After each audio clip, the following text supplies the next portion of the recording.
Parents ఇంకా kids కి చెప్తున్నారు అంటే టీచర్స్ కూడా అంటున్నారు ఒకవేళ వాళ్ళు తీసుకోవడానికి రెడీగా ఉన్నా మా పిల్లల్ని కొట్టద్దు అనే ఉద్దేశంతో వస్తారు వాళ్ళు. ఫస్ట్ లో అయితే ఏమన్నా చేయనియండి నేర్చుకోవాలి మీరు కొట్టండి తిట్టండి అనేవాళ్ళు. ఇప్పుడు అది ఉండట్లేదు అసలు. అంటే వాళ్ళు ఫస్ట్ రేజ్ అవుతుంది. ఈ విషయంలో నేను ఈ ఎకో సిస్టమ్ లో పేరెంట్స్, స్కూల్స్, కాలేజెస్, దాని తర్వాత పిల్లలు, దాని తర్వాత మేనేజ్మెంట్, ఈ నలుగురు గనక ఒక వెహికల్లో ఒక 4 వీల్స్ లాగా కామన్ గోల్ స్టూడెంట్ అని చెప్పి వెళ్ళకపోతే ప్రాబబ్లీ ఆ ఎకో సిస్టమ్ దెబ్బతినే ఛాన్స్ ఒకటి ఉంది.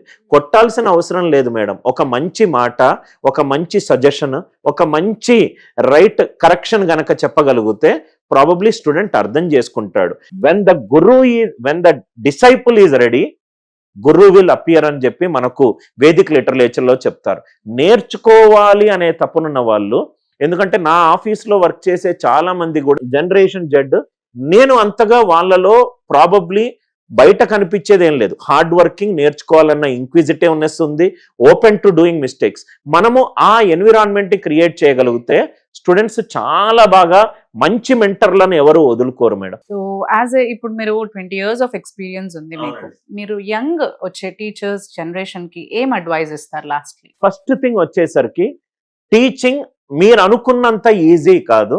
రైట్ అంటే జస్ట్ ఒక 10 ప్రాబ్లంలు సాల్వ్ చేసి క్లాస్లో ఆ 10 ప్రాబ్లంలు వామిట్ చేస్తేనే అది టీచర్ అని చెప్పి నేను ఒప్పుకోను. A good teacher teachers, A best teacher inspires.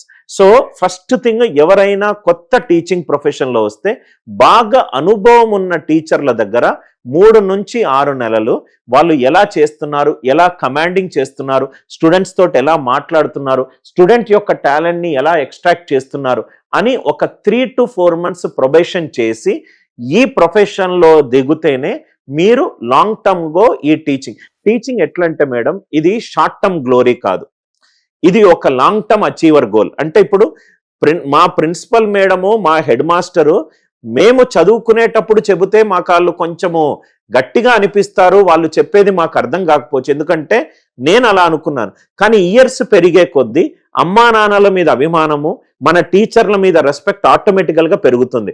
ఎందుకనంటే they have seen life which we have not seen. నేను ఎప్పుడు కూడా అనేది మేడం, లైఫ్లో ఏ ప్రొఫెషన్ తీసుకున్నా 4 థింగ్స్ ఖచ్చితంగా చెయ్యాలి.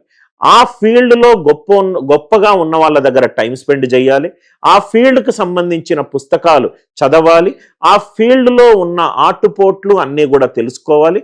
పాయింట్ నెంబర్ 4, నాకు తెలియదు అనే హంబుల్నెస్ తోటి తెలుసుకోవాలి. ఇది నాకు తెలిసి టీచర్కి ఉండవలసిన ముఖ్య లక్షణాలు.